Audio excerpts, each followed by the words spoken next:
नमस्कार दोस्तों, LS classes में आपका स्वागत है। हम लोग इस लेक्चर में अपवाद तंत्र के बारे में चर्चा करेंगे। इसमें टोटल 104 प्रश्न हैं। इतने 104 प्रश्न हैं। सारे प्रश्नों को हम लोग इसी लेक्चर में करेंगे भी। ठीक है, पहला प्रश्न देखो। पहला प्रश्न है प्रश्न नंबर 1। देखो, प्रश्न नंबर 1 में आपसे पूछा जा रहा है कि सिंधु नदी का उद्गम है हिमालय श्रृंखला, काराकोरम, हिंदकुश या कैलाश श्रृंखला। तो सिंधु नदी का जो उद्गम है वो कैलाश श्रृंखला, जो कि चीन के तिब्बत में भी पड़ता है। ऑप्शन नंबर इसका डी आंसर हो जाएगा, सही आंसर। कैलाश पर्वत श्रेणी तिब्बत में स्थित है तथा इसी श्रेणी में स्थित बोखरचू हिमनद से सिंधु नदी का उद्गम होता है। भारत में हिमालय की नदियों में यह सबसे पश्चिमी नदी है। इसकी सहायक नदियां झेलम, चिनाब, रावी, ब्यास, सतलज, जास्कर, गोमल, द्रास, श्वेत, सिगार, कुर्रम, काबुल तथा गिलगिट हैं। भारत पाकिस्तान के मध्य हुए सिंधु जल समझौते के अंतर्गत भारत व भारत जो है सिंधु व उसकी सहायक नदियों में झेलम और चिनाब के 20% जल का उपयोग कर सकता है। ये कमेंट कर दो, सिंधु जल समझौता हुआ कब था, इसका कमेंट आपको भी करना है। अगला है प्रश्न नंबर 2। निम्न नदियों में से किसका उद्गम भारत में नहीं है? इनमें से कौन सा ऐसा नदी है जिसका उद्गम भारत में नहीं है? ब्यास, चिनाब, सतलज और रावी। इसका हो जाएगा ऑप्शन नंबर सी। सतलज नदी का जो ये उद्गम स्थान है वो भारत में नहीं है, बाकी इन तीनों का यहीं पर है, भारत में ही। सतलज नदी तिब्बत के पठार के राकस ताल झील से निकलती है, जहां इसे लागचेन खंबाब के नाम से जाना जाता है। यह भारत में प्रवेश करने से पहले लगभग 400 किलोमीटर तक सिंधु के समानांतर प्रवाहित होती है तथा शिवकिला दर्रे से होकर भारत में प्रवेश करती है। जबकि ब्यास, चिनाब और रावी नदी का उद्गम भारत में है। जो शिवकिला दर्रा है हिमाचल प्रदेश में है। अगला है प्रश्न नंबर 3। निम्न नदियों में से कौन सी एक हिमालय की तीनों श्रेणियों को आर पार काटती है? रावी नदी है, या सतलज है, या चिनाब है, या झेलम। प्रश्न नंबर 3। प्रश्न नंबर 3 हो जाएगा ऑप्शन नंबर बी, सतलज नदी। क्या है? सतलज नदी। ऑप्शन नंबर इसका बी है, करेक्ट आंसर। अगला है प्रश्न नंबर 4। देखो, निम्नलिखित नदियों में से किनके मध्य विष्ट दोआब फैला है? विष्ट दोआब जो है ये दोआब यानी दो नदियों के जो बीच का क्षेत्र होता है वो दोआब। जैसे मान लो एक कोई गंगा है, मान लो ये कोई और नदी है ना, तो इन जो नदियों के बीच का स्थान होता है वो दोआब के नाम से जाना जाता है। ठीक है, तो विष्ट का मतलब बी का मतलब जब ब्यास ब्यास हो जाएगा, और ये इस सा का मतलब हो जाएगा सतलज। तो ब्यास और सतलज यहाँ पर हो जाएगा ऑप्शन नंबर बी। ब्यास और सतलज नदियों का जो दोआब है उसे विष्ट दोआब के नाम से जाना जाता है। अगला प्रश्न है भाई, आप लोग लाइक शेयर और सब्सक्राइब भी जरूर कर दीजिए। हम लोग ये पूरी यूथ पब्लिकेशन जो है वो पूरी चर्चा करेंगे। अभी मैं आपको ये पढ़ा रहा हूँ, ये भूगोल इसके बारे में पढ़ा दूंगा भाई, पॉलिटी और इतिहास के बारे में हम लोग चर्चा कर लेंगे। ठीक है, किसी स्थान पर परस्पर मिलने वाली दो नदियों के बीच में स्थित मैदानी भाग को दोआब कहा जाता है। सतलज और ब्यास नदी के बीच का दोआब विष्ट दोआब के नाम से जाना जाता है या कहलाता है। इधर दोआब है, इधर है नदी। विष्ट दोआब ब्यास और सतलज है। बारी भाई बी से क्या ब्यास और रा से रावी, ध्यान देना हो जाएगा ब्यास और रावी के बीच है। रचना आर से रावी और चा से चिनाब, रावी और चुनाब के बीच के दोआब को रचना दोआब कहते हैं। और चाज, चा से भैया चिनाब हो गया, और जा से झेलम, तो चिनाब और झेलम के बीच के दोआब को चाज है। और जो सिंध सागर दोआब है ये झेलम सिंधु के बीच स्थित है। सिंध सागर दोआब किसके? झेलम नदी और सिंधु के बीच। अगला प्रश्न है प्रश्न नंबर 5। देखो, निम्नलिखित में से कौन सी नदी कश्मीर के प्रदेश में सिंधु से नहीं मिलती है? कश्मीर के प्रदेश में सिंधु से नहीं मिलती है। हुंजा, नुब्रा, आस्कर और झेलम नदी।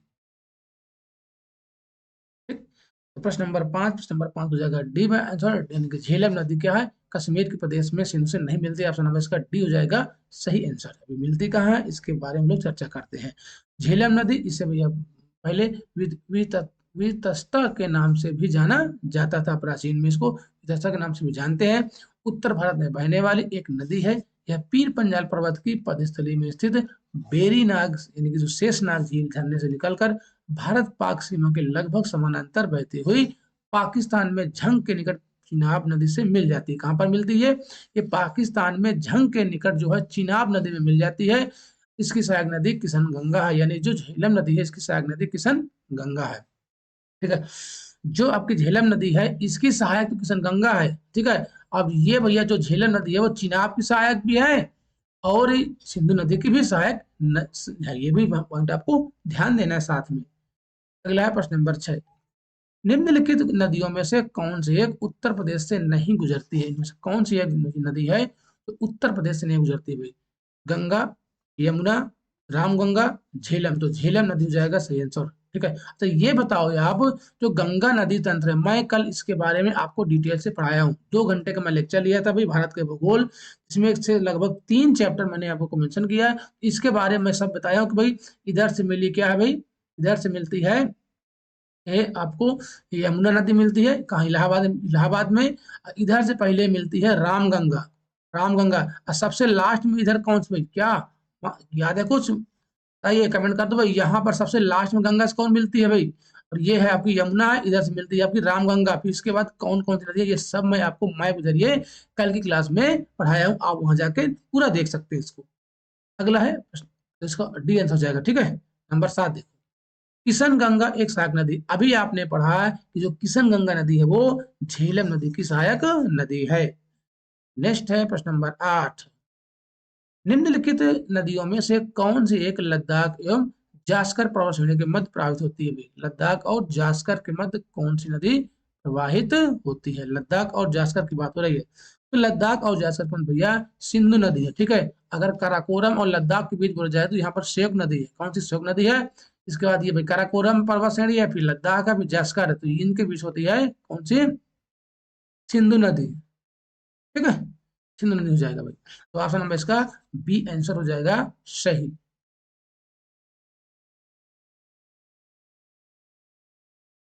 ये हम लोग व्याख्या देखते हैं। सिंधु नदी लद्दाख एवं जास्कर पर्वत श्रेणियों के मध्य से होकर प्रवाहित होती है, जो भारतीय उपमहाद्वीप का एक महत्वपूर्ण अपवाह तंत्र है। इसकी कुल लंबाई है 2880 किलोमीटर है तथा भारत में जो इसकी लंबाई है 1114 किलोमीटर है। भारतीय उपमहाद्वीप में सिंधु सबसे पश्चिमी नदी तंत्र है। इसका उद्गम बोखरचू हिमनद से होता है, जो कैलाश पर्वत श्रेणी के उत्तरी ढाल पर स्थित है। सिंधु की सबसे बड़ी सहायक नदी चेनाब है।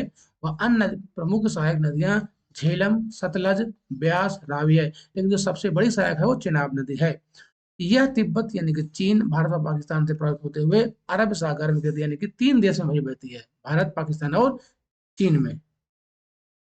अगला है प्रश्न नंबर 9। निम्नलिखित नदियों में से किनके स्रोत बिंदु लगभग एक ही हैं? किनके जो स्रोत बिंदु लगभग एक ही हैं? ब्रह्मपुत्र और गंगा। भाई गंगा तो भैया नहीं, गंगोत्री तो उत्तराखंड से है। तापी और बास ये भी नहीं हो जाएगा। ब्रह्मपुत्र और सिंधु, हाँ ऑप्शन नंबर सी है उसका सही हो जाएगा। प्रश्न नंबर 9 का ऑप्शन नंबर सी हो जाएगा, ब्रह्मपुत्र और सिंधु नदी का। ब्रह्मपुत्र व सिंधु नदियों का उद्गम बिंदु लगभग एक ही है। सिंधु नदी व ब्रह्मपुत्र नदी दोनों का उद्गम मानसरोवर झील के निकट स्थित बोखरचू व चेमा युंगडुंग हिमनद से होता है।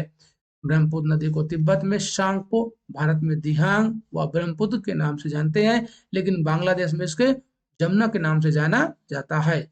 असम घाटी में प्रवेश करने के पश्चात यह नदी कई द्वीपों का निर्माण करती है, जिसमें विश्व का सबसे बड़ा नदी द्वीप माजुली प्रमुख है, जिसे असम सरकार द्वारा अब एक जिले के रूप में मान्यता प्रदान कर दी गई है।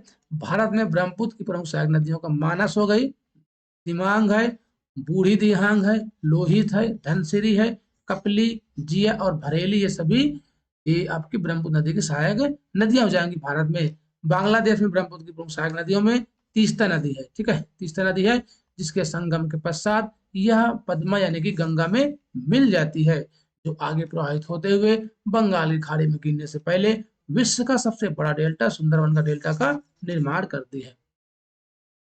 अगला प्रश्न है प्रश्न नंबर 10। लेह अवस्थित है, झेलम नदी के दाएं तट पर अवस्थित है, या झेलम नदी के बाएं तट पर, सिंधु के दाएं तट पर है, या सिंधु के बाएं तट पर? जो लेह है वो कहाँ अवस्थित है भाई? लेह हो जाएगा सिंधु के दाएं तट पर, सिंधु नदी के दाएं तट पर भाई अवस्थित है झील आपका लेह। ऑप्शन नंबर इसका सी हो जाएगा आंसर। लेह जिला केंद्र शासित प्रदेश प्रदेश लद्दाख में स्थित है। यह समुद्र तल से 11,500 फीट की ऊंचाई पर श्रीनगर से 160 मील पूर्व तथा यारकंद से लगभग 300 मील दक्षिण लद्दाख पर्वत श्रेणी के आंचल में ऊपरी सिंधु के दाहिनी काह पर ऊपरी सिंधु के दाहिनी तट से 4 मील दूर स्थित है। यहाँ पर एशिया की सर्वाधिक ऊंची मौसमी वेधशाला भी है। ये इसको भी आपको ध्यान देना है। अगला मुद्दा देंगे ब्रह्मपुत्र नदी तंत्र। ठीक है, यहाँ पर है ब्रह्मपुत्र नदी तंत्र के बारे में जो प्रश्न बनते हैं उनके बारे में हम लोग चर्चा कर लेते हैं भाई। निम्नलिखित में से किस नदी में माजुली नदी द्वीप स्थित है? जो विश्व का सबसे बड़ा नदी द्वीप जो हो जाएगा भाई ब्रह्मपुत्र। ब्रह्मपुत्र की बात होती है भाई, ब्रह्मपुत्र इसका आंसर हो जाएगा भाई, ऑप्शन नंबर इसका बी हो जाएगा आंसर।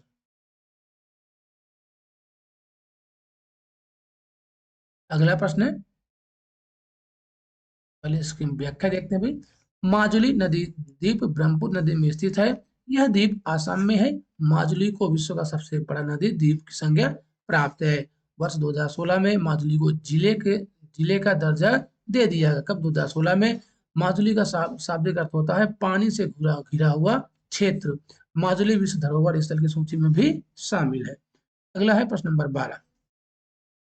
अभिकथन ए और कारण दो। ये भी एक अभिकथन और कारण वाला प्रश्न है। अभिकथन में कहा गया कि तीस्ता नदी पहले गंगा की सहायक नदी थी, आजकल वह ब्रह्मपुत्र की सहायक नदी है। क्या तीस्ता नदी पहले गंगा की थी, आजकल वह ब्रह्मपुत्र की? बिल्कुल बात एकदम सत्य है भाई। नदी अपहरण हिमालय की नदियों का एक प्रमुख गुण है। नदी अपहरण हिमालय की नदियों का एक प्रमुख गुण है। इसीलिए तो पहले भैया गंगा की थी, अब ब्रह्मपुत्र की हो गई है, तो ये भी सत्य है। और जो आर है वो एक सही व्याख्या भी करता है। इसका मतलब ऑप्शन नंबर इसका 12 का ए हो जाएगा, है ना। दोनों बातें सत्य हैं और जो आर है वो ए का सही व्याख्या करता है। ऑप्शन नंबर इसका ए हो जाएगा सही आंसर। नदी अपहरण हिमालय की नदियों का एक प्रमुख गुण है। इसका सर्वोत्तम उदाहरण तीस्ता नदी है, जो पहले गंगा नदी की सहायक नदी थी, परंतु 1787 के आकस्मिक बाढ़ में तीस्ता नदी अपना मार्ग बदलकर वर्तमान में ब्रह्मपुत्र नदी में मिल गई। तीस्ता नदी ब्रह्मपुत्र की सबसे पश्चिमी दाहिनी तट की सहायक नदी भी, सबसे पश्चिमी दाहिनी तट की सहायक नदी, ध्यान देना भाई। तीस्ता नदी है सबसे पश्चिमी दाहिने तट की सहायक नदी है, जो कंचनजंगा से निकलकर दार्जिलिंग की पहाड़ियों से प्रभावित होते हुए आगे बढ़ती है, जिसमें जिसमें रांगपो, रंगीत और सेबक जैसी सहायक नदियां आकर मिलती हैं। यानी कि ये रांगपो, रंगीत और सेबक ये सभी तीस्ता की सहायक नदियां हो जाएंगी। अगला है प्रश्न नंबर 13। हिमालय में ब्रह्मपुत्र नदी का उदाहरण है। हिमालय में ब्रह्मपुत्र नदी का पूर्ववर्ती अपवाह है, या अनुवर्ती है, या परवर्ती, या अध्यारोपित है। यहाँ पर जाएगा पूर्ववर्ती। क्या हो जाएगा? पूर्ववर्ती, यानी कि जहां जब भाई जिस रास्ते से भाई ये नदी बहती थी वो हिमालय पर्वत के उत्थान होने के बावजूद भी उसी रास्ते से भी बहती थी। तो 13 में हो जाएगा आपसे ए, पूर्ववर्ती का पूर्ववर्ती नदी है ये। ठीक है। अनुवर्ती का मतलब है कि भैया जैसे मान लो कि मैं कोई नदी ऐसे बहती है, अब बीच में क्या हो जाए, मान लो पर्वत आ जाए, तो वो भैया इसका उसको इसको मतलब कि ना काट कर यहाँ से बनने लगे तो अनुवर्ती हो जाएगी। अगर उसको काट कर ही पर्वत को बनने लगे तो वो अपनी यानी कि पूर्व दिशा, यानी कि जो अपना रास्ता है वो बनाए रखी पहले जैसा ही, तो वो होती है पूर्ववर्ती नदी। अनुवर्ती यानी कि पीछे पीछे बोल सकते हो आप। अगला है, हिमालय में ब्रह्मपुत्र नदी पूर्ववर्ती अपवाह का उदाहरण है, क्योंकि पूर्ववर्ती सरिता उससे कहते हैं जिनका आविर्भाव स्थल खंड के उत्थान के पहले हो चुका। भारत में सिंधु, ब्रह्मपुत्र, सतलज आदि नदियों को इसके उदाहरण है। ब्रह्मपुत्र नदी का उद्गम स्थल चिमांगयुन हिमानी है, जो तिब्बत में हिमालय पर्वत के कैलाश श्रेणी में करीब 5150 मीटर की ऊंचाई पर स्थित है। अगला है प्रश्न नंबर 14। संकोच नदी सीमा बना, संकोच नदी है वो किस सीमा बनाती है? बिहार और पश्चिम बंगाल के बीच है, या असम और उत्तर प्रदेश है, असम और पश्चिम बंगाल, या बिहार और झारखंड के बीच जो संकोच नदी है। अब भैया यहाँ पर भाई बिहार बिहार की बात होगी नहीं, क्योंकि ये हम लोग ब्रह्मपुत्र नदी तो पढ़ रहे हैं, तो इसका मतलब जाएगा असम और पश्चिम बंगाल। असम और पश्चिम बंगाल के बीच ऑप्शन नंबर इसका सी हो जाएगा भैया करेक्ट आंसर प्रश्न नंबर 14 का। संकोच नदी उत्तरी भूटान से निकलती है। कहां से? भूटान से निकलती है। यह असम एवं पश्चिम बंगाल के बीच सीमा बनाती हुई ब्रह्मपुत्र नदी से आसाम आसाम में मिल जाती है। भारत की सहायता से भूटान में संकोच परियोजना की स्थापना की गई है, जो भूटान की सबसे बड़ी पन बिजली योजना है। जो संकोच ये परियोजना है वो भारत के सहयोग से भूटान में, क्योंकि भूटान की सबसे बड़ी पन बिजली योजना है, इसको भी आपको ध्यान देना है। अगला है गंगा नदी तंत्र। गंगा नदी तंत्र के बारे में हम लोग चर्चा करते हैं भाई। ठीक है। निम्नलिखित में निम्नलिखित में से कौन सी एक नदी भारतीय गंगा नदी बेसिन का हिस्सा नहीं है? पुनपुन नदी, अजय नदी, जलांगी और जोंक नदी। इनमें से गंगा नदी तंत्र का कौन सा हिस्सा नहीं है आपको बताना है। तो जोंक नदी हो जाएगा ऑप्शन नंबर इसका डी। ठीक है, इसका डी हो जाएगा करेक्ट आंसर। जोंक नदी भारतीय गंगा नदी बेसिन का हिस्सा नहीं है, यह महानदी की सहायक नदी है। जो जोंक नदी भैया ये किसकी है? जोंक नदी है, ये महानदी की सहायक नदी है। इसका उद्गम सोनबेरा पठार उड़ीसा से है। इसका प्रवाह क्षेत्र उड़ीसा के नुआपाड़ा और बरगढ़ जिला तथा छत्तीसगढ़ में महासमुंद तथा बलौदाबाद क्षेत्र के है। अन्य पुनपुन नदी, अजय नदी और जलांगी नदी का गंगा नदी बेसिन के हिस्सा है। अगला है प्रश्न नंबर 16। विष्णुप्रयाग निम्नलिखित में से किन नदियों के संगम पर स्थित है? जो विष्णुप्रयाग है वो किन नदियों के संगम पर है? धौली गंगा और गंगा, या धौली गंगा अलकनंदा। तो यही हो जाएगा ऑप्शन नंबर इसका बी। धौली गंगा और अलकनंदा है ये विष्णुप्रयाग के संगम पर है। अगला है विष्णुप्रयाग धौली गंगा और अलकनंदा नदियों के संगम पर स्थित है। अलकनंदा की उत्पत्ति संतोपत तथा भागीरथी खरक नामक हिमनदों से होती है। उल्लेखनीय है कि अलकनंदा ऋषि गंगा का मिलन बद्रीनाथ में होता है भाई, जो कि चमोली जिले में स्थित है उत्तराखंड के। अलकनंदा नदी का प्राचीन नाम विष्णु गंगा है। जो अलकनंदा है इसका भी प्राचीन नाम क्या है? विष्णु गंगा है। अगला है प्रश्न नंबर 17। सूची वन को आपको सूची संख्या से मिलान करना है। इधर स्थल है, इधर दिया है नदियों का संगम। ठीक है, रुद्रप्रयाग, नंदप्रयाग, कर्णप्रयाग और देवप्रयाग। इधर है भागीरथी, अलकनंदा, अलकनंदा पिंडार, विष्णुगंगा, मंदाकिनी। तो आपको भी इसको बताना है इनमें से क्या हो जाएगा सही, ए बी सी और डी।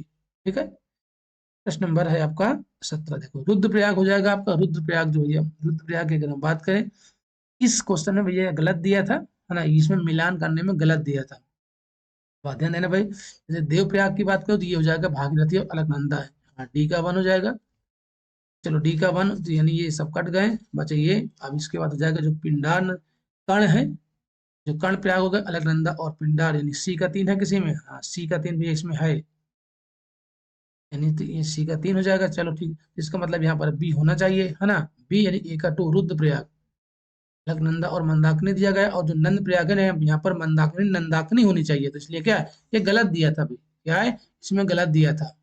ठीक है, देखो ये दिया गया है इसका जो देवप्रयाग है अलकनंदा और भागीरथी के संगम पर है। कर्णप्रयाग है, अलकनंदा और पिंडार नदी है।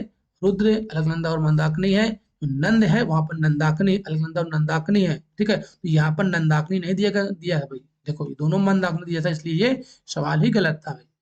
समझ गए? ये बात ध्यान देना भाई।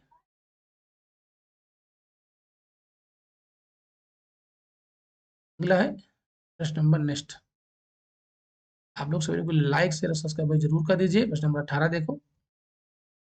निम्नलिखित कथनों का परीक्षण करें। एक मिनट, तो क्यों भाग रहा है भाई? निम्नलिखित कथनों पर का परीक्षण करें एवं नीचे दिए गए कोट से सही उत्तर चुने।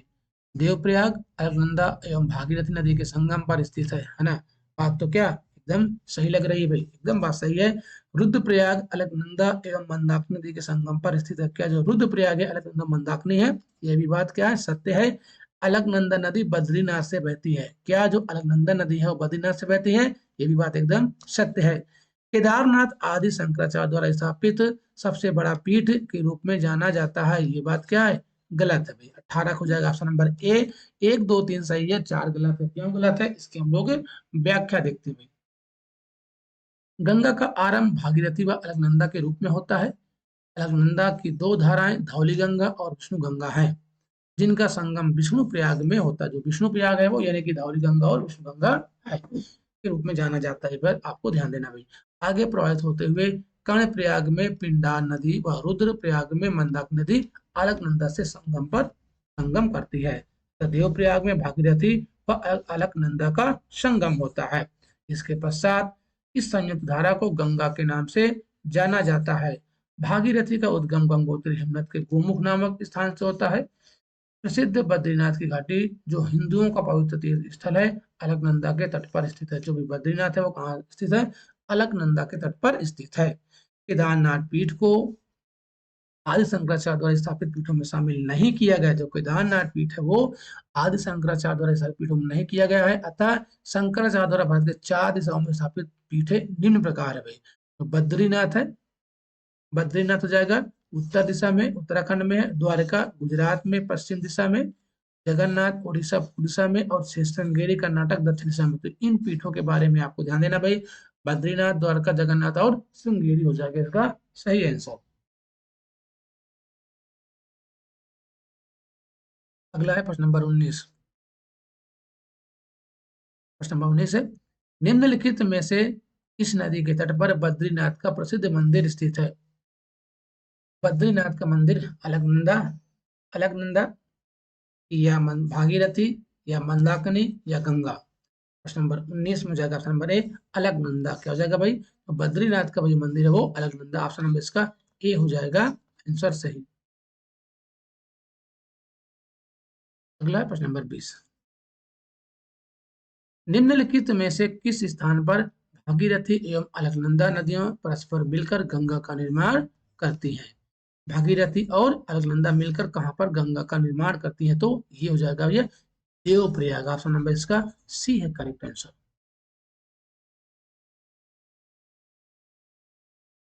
Next question number 21। निम्नलिखित स्थानों में से कहां पर भागीरथी एवं अलकनंदा नदियां मिलती हैं? फिर वही प्रश्न आया भाई, हो जाएगा देवप्रयाग। क्या 21 का हो जाएगा देवप्रयाग इसका आंसर। नेक्स्ट है प्रश्न नंबर 22। इनमें से कौन सी नदी गंगा की सहायक नदी है नहीं है? इनमें से कौन सी नदी जो हो गंगा की सहायक नदी नहीं है? सोन है, के बेतवा है, केन है और चंबल है। प्रश्न नंबर 22, प्रश्न नंबर 22 को जाएगा ऑप्शन नंबर ए सोन नदी। क्या? सोन नदी सहायक नदी, सॉरी सहायक नदी है ये पूछा गया है, सॉरी सॉरी भाई। इसमें ये इनमें से कौन सी नदी गंगा सहायक नदी है? तो सोन नदी है, ठीक है। सोन नदी ये है। सोन नदी अमरकंटक की पहाड़ी से निकलकर मध्य मध्य प्रदेश, उत्तर प्रदेश तथा बिहार में बहती है। पटना यानी पटना में भी जाकर बिहार के पटना में गंगा में समाहित हो जाती है। इस नदी के रेत में सोने कण पाए जाने के कारण इसे सोन नदी संज्ञा कहा जाता है, ठीक है। केन, बेतवा और चंबल ये सभी ये यमुना की सहायक नदी है। क्या यमुना की सहायक नदी है? और यमुना ही ये गंगा की सबसे बड़ी सहायक नदी है। नेक्स्ट है प्रश्न नंबर 23। प्रश्न नंबर 23 है, कोसी नदी का स्रोत स्थित है। कोसी नदी माउंट एवरेस्ट के उत्तर में, माउंट एवरेस्ट के दक्षिण में, धौलागिरी की श्रेणी के दक्षिण में या अन्नपूर्णा श्रेणी के दक्षिण में। तो प्रश्न नंबर 23 को हो जाएगा माउंट एवरेस्ट के उत्तर में। ऑप्शन नंबर इसका ए हो जाएगा करेक्ट आंसर। कोसी नदी नेपाल में माउंट एवरेस्ट के उत्तर से निकलती है। इसे बिहार का शोक कहा जाता है। कोसी नदी गंगा की सहायक नदी है। जो कोसी नदी है ये गंगा की सहायक नदी है। अगला है प्रश्न नंबर 24। फरक्का के बाद गंगा नदी की प्रमुख धारा का नाम जाना जाता है। फरक्का के बाद गंगा नदी की प्रमुख धारा का नाम से क्या जानते हैं? पद्मा बोलते हैं उसे, या स्वर्ण रेखा, या भागीरथी, या हुगली। प्रश्न नंबर 24 को जाएगा ऑप्शन नंबर ए फरक। क्या बोलते हैं? पद्मा, पद्मा बोला जाता है, पद्मा, ठीक है। तो बांग्लादेश में गंगा नदी पद्मा। फिर आगे चलकर भैया ये मेघना के नाम से जाती है। जब इसमें ब्रह्मपुत्र नदी मिलती है तो भाई मेघना के नाम जान मेघना के नाम से जाना जाता है। इसके बाद ये बंगाल की खाड़ी में गिर जाती है। अगला है, गंगा नदी राजमहल पहाड़ियों के नजदीक फरक्का बैराज के नीचे दक्षिण पूर्व से मुड़कर बांग्लादेश में प्रवेश करती है, जहाँ इसे पद्मा के नाम से जाना जाता है। अगला है प्रश्न नंबर 25। निम्नलिखित में से गंगा की कौन सी सहायक नदी के पास उत्तरी धारा है? घाघरा, रामगंगा, गंडक और सोन नदी उत्तरी धारा है। उत्तरी धारा के रूप में आपसे पूछा गया है प्रश्न नंबर 25। प्रश्न नंबर 25 का हो जाएगा ऑप्शन नंबर इसका डी सोन। ऑप्शन नंबर इसका डी हो जाएगा भैया सही आंसर 25 का। गंगा की सहायक सोन नदी के पास उत्तरी धारा है। सोन नदी का उद्गम का मैकाल पर्वत के अमरकंटक नामक पहाड़ी भाग से है। यह मध्य प्रदेश, उत्तर प्रदेश और बिहार में बहते हुए पटना में गंगा नदी में मिल जाती है। अगला है प्रश्न नंबर 26। निम्नलिखित में से कौन सोन नदी का वास्तविक उद्गम स्रोत है? इनमें से सोन नदी का कौन सा वास्तविक उद्गम स्रोत है? तो हो जाएगा शहडोल जिले में अमरकंटक की पहाड़ी। जो ऑप्शन नंबर इसका ये हो जाएगा आंसर। अगला है प्रश्न नंबर, नेक्स्ट देखो,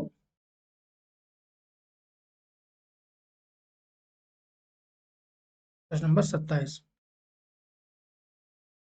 निम्नलिखित में से किस नदी का जलग्रहण क्षेत्र सर्वाधिक है? इनमें से किस नदी का जो क्षेत्र है वो सर्वाधिक है?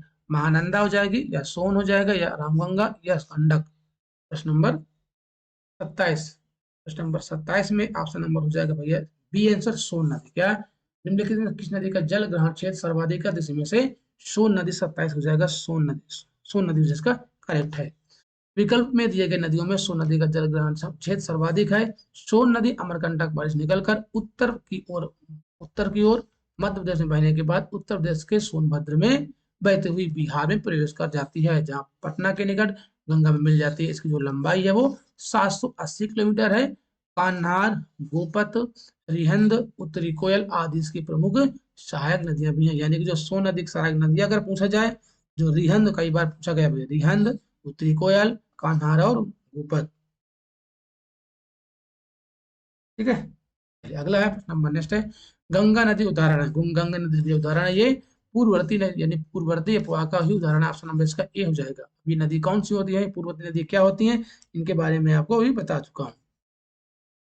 हिमालय से उद्गामित सभी नदियां पूर्ववर्ती उपवाह का उदाहरण है। अपरदन के कारण इनके गार्ज महाखंड का निर्माण किया जाता है। ऐसी नदियां सिंधु, सतलज, गंगा और ब्रह्मपुत्र, ये सभी नदियां क्या है? ये सभी नदियां पूर्ववर्ती नदियां हैं।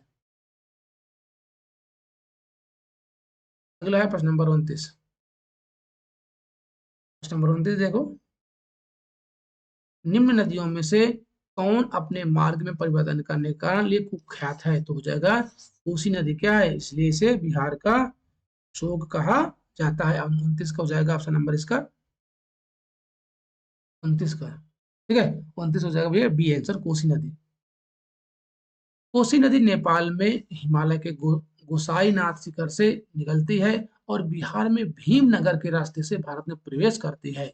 यह नदी अपने मार्ग में परिवर्तन करने के लिए कुख्यात है तथा इसमें आने वाली बाढ़ से बिहार में बहुत तबाही होती है, जिससे इस नदी को बिहार का शोक कहा जाता है। क्या? इस नदी को बिहार का शोक कहा जाता है।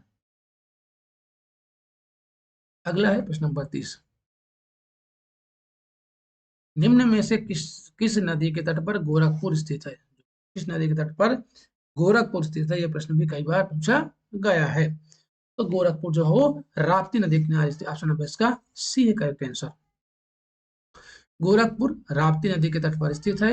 राप्ती नदी का उद्गम स्थान नेपाल में, जो निचली पर्वत श्रेणियों के प्यूथान नगर के उत्तर से निकलती है। यह देवरिया जिले के समीप घाघरा नदी में मिल जाती है। इसकी लंबाई जो है 420 किलोमीटर है। यह उत्तर प्रदेश के अन्य जिलों बहराइच, श्रावस्ती, बलरामपुर और सिद्धार्थनगर से होकर बहती है। अगला है प्रश्न नंबर 31। गंगा नदी की एकमात्र सहायक नदी जिसका उद्गम मैदान में है, को चिन्हित कीजिए भाई। जिसका उद्गम कहाँ पर है? मैदान में है। सोन है, शारदा अथवा सरयू, रामगंगा है, या गोमती? जो तो क्या आंसर इसका दे रहे हो? ठीक है, तो ये हो जाएगा आपका 31 का सी आंसर। गोमती नदी जो है इसका उद्गम स्थान मैदान में भी। गोमती गंगा की एक ऐसी सहायक नदी है जो उत्तर प्रदेश के पीलीभीत जनपद से निकलती है। यह लखनऊ, सुल्तानपुर, जौनपुर होते हुए गाजीपुर के पास, ठीक है, ये फिर इसके बाद गंगा में ये मिल जाती है। यानी कि जो सुल्तानपुर है, जौनपुर है और जो लखनऊ भैया, ये गोमती नदी के किनारे स्थित है। ये भी पॉइंट आपको ध्यान देना है। आप लोग लाइक शेयर और सब्सक्राइब भाई जरूर कर दीजिए सभी लोग, और शेयर भी कर दीजिए अपने दोस्तों के पास भी। अगर आपके लिए ये वीडियो हेल्पफुल है तो प्लीज आप लोग शेयर भी कर दीजिए। 32 देखो, निम्नलिखित में से कौन सी नदी ज्वार बनाती है? इनमें से कौन सी नदी ज्वार बनाती है? महानदी, हुगली, गोदावरी और कावेरी?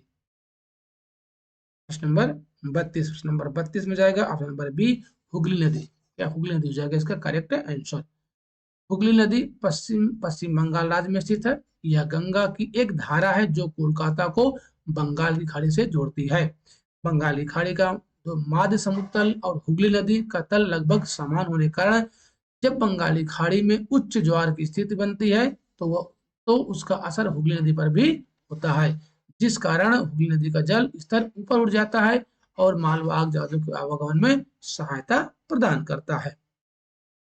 ठीक है, यहाँ से हम लोग देखेंगे यमुना नदी के बारे में भाई और उनकी सहायक नदियों के बारे में चर्चा करेंगे। आप लोग लाइक शेयर और सब्सक्राइब जरूर कर दीजिए सभी लोग। ठीक है, चलिए यमुना नदी की इस निम्नलिखित सहायक नदियों के पश्चिम से पूर्व पर विचार करिए। कहां से भाई? पश्चिम से आपको पूर्व बताना है, पश्चिम से पूर्व बताना है नदियां। बेतवा, केन, सिंध और चंबल।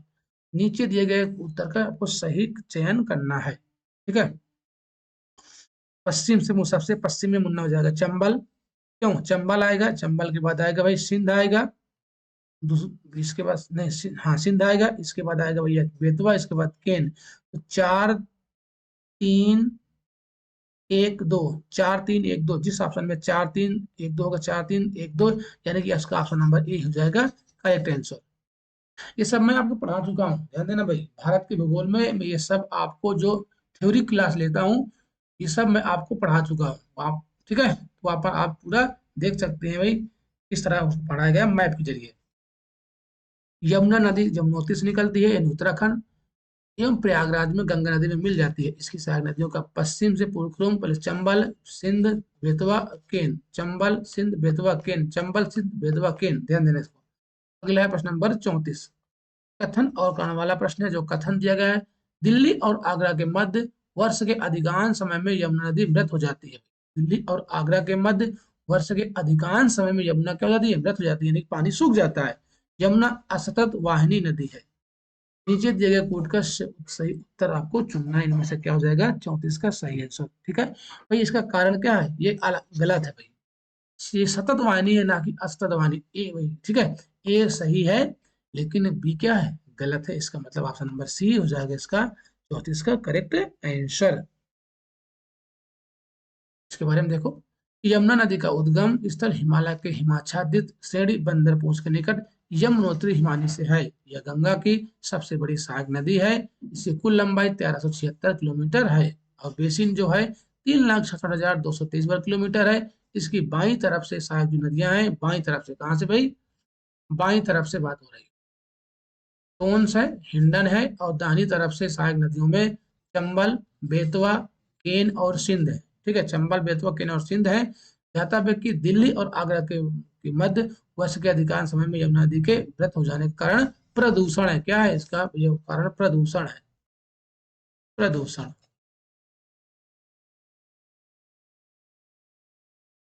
अगला प्रश्न है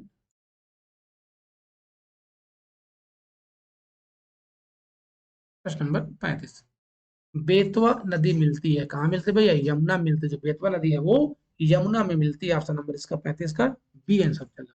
बेतवा नदी मध्य प्रदेश के रायसेन जिले में विंध्य पर्वत श्रेणी से उद्गमित होती है। इसकी जो लंबाई है 480 किलोमीटर है। यह हमीरपुर उत्तर प्रदेश में आकर यमुना में मिल जाती है। कहाँ पर? हमीरपुर में मिलती है।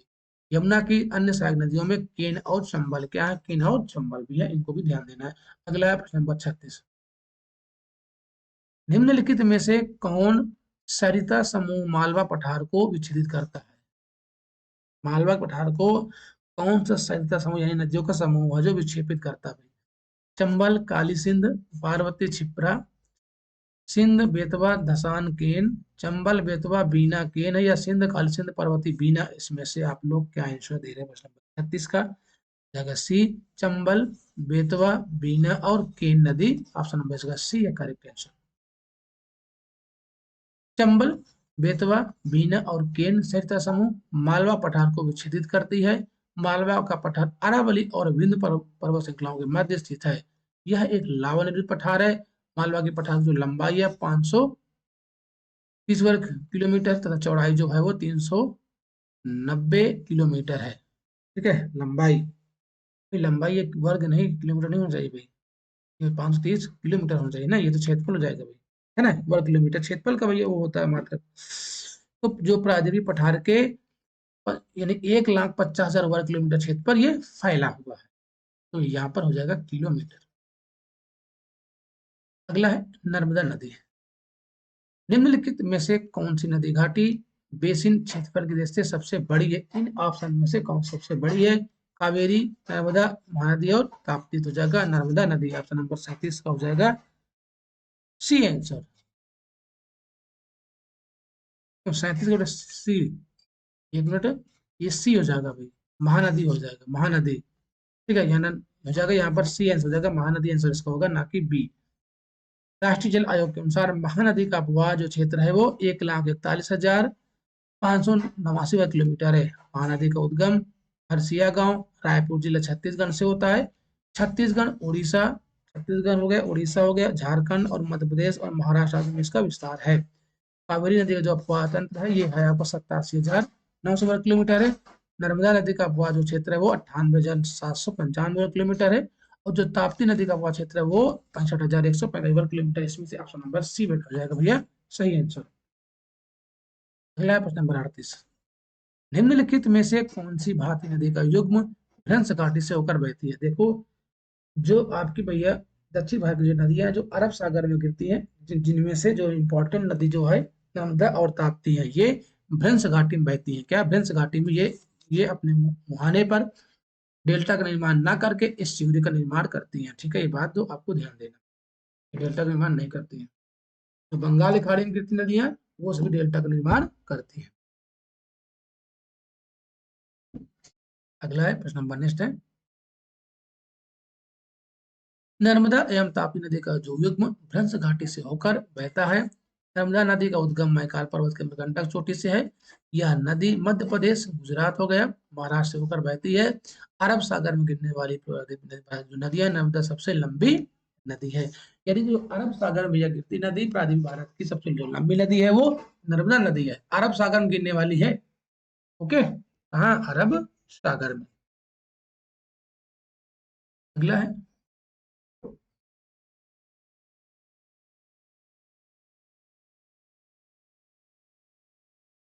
ताप्ती नदी मध्य प्रदेश के बैतूल जिले के मुल्ताई नामक स्थान के सतपुरा श्रेणी से निकलती है। यह महाराष्ट्र, मध्य प्रदेश और गुजरात से होकर बहती है। यह सतपुरा तथा अजंता पर्वतों के बीच भ्रंश घाटी में प्रवाहित होते हुए खंबात की खाड़ी में गिरती। कहाँ पर? खंबात की खाड़ी में गिरती है। अगला है प्रश्न नंबर 39। नीचे दो कथन दिए गए हैं, अभिकथन और कारण वाला प्रश्न भैया है। नर्मदा नदी अपने मुहाने पर डेल्टा का निर्माण करती नहीं, डेल्टा का निर्माण नहीं करती है। यह एक भ्रंश घाटी में है, ये बात सही है, लेकिन ये अभिकथन गलत हो जाएगा, है ना। प्रश्न नंबर 39 में 39 में जाएगा ऑप्शन नंबर कौन सा? डी, ए गलत है परंतु आर सही है। अगला है प्रश्न नंबर 40। निम्न नदियों में से कौन रिफ्ट घाटी से होकर बहती है? भाई रिफ्ट घाटी यानी कि भ्रंश घाटी तो हो जाएगा नर्मदा नदी, ऑप्शन नंबर इसका ए हो जाएगा करेक्ट आंसर। नेक्स्ट है, नर्मदा एवं ताप्ती नदियों के मध्य स्थित है। नर्मदा और ताप्ती नदी के मध्य कौन सा स्थित है? ठीक है भैया, हो जाएगा सतपुड़ा श्रेणी, ऑप्शन नंबर इसका 41 का बी। देखो, सबसे उत्तर में विंध्याचल है, इसके भी नीचे नर्मदा नदी है बहती है, फिर भैया सतपुड़ा है, इसके बाद ताप्ती। तो ये भी आपको क्रम ध्यान देना है, विंध्याचल, नर्मदा, सतपुड़ा, ताप्ती। तो भी नर्मदा और जो ताप्ती के बीच है वो सतपुड़ा पर्वत है। अगला है प्रश्न नंबर नेक्स्ट है, इसके बारे में देखो दिया गया है, ये आप सब पढ़ चुके हैं, तो मैं इसको चाहे मैं एक बार इसको और भी पढ़ लेता हूँ। नर्मदा और ताप्ती नदियों के मध्य सतपुड़ा श्रेणी का विस्तार है। यह पर्वत श्रेणी पश्चिम में राजपीपला पहाड़ियों से प्रारंभ होकर महादेव और महाकाल पहाड़ियों के रूप में छोटा नागपुर पठार के पश्चिमी सीमा तक विस्तृत है। यानी जो महादेव और महाकाल है ये इसका पूर्वी ही हिस्सा है। नर्मदा नदी अमरकंटक के पठार से निकलती है। नर्मदा नदी कुछ प्रभावशील महाखड्डों से होकर गुजरती है, जिसमें सबसे भव्य जो है जबलपुर के निकट धुआंधार जलप्रपात, जो धुआंधार जलप्रपात है ये नर्मदा नदी पर ही स्थित है। ठीक है, जबलपुर के पश्चिम की ओर बढ़ते हुए यह नदी विंध्य और सतपुड़ा पर्वत श्रेणी के बीच एक भ्रंश घाटी से होकर गुजरती है। इस नदी की घाटी में समृद्ध जलोढ़ निक्षेप होते हैं, अंततः यह भरूच से आगे चौड़ी हो जाती है। 127 किलोमीटर चौड़ा मुहाना बनाकर खंबात की खाड़ी में अरब सागर में यह गिर जाती है।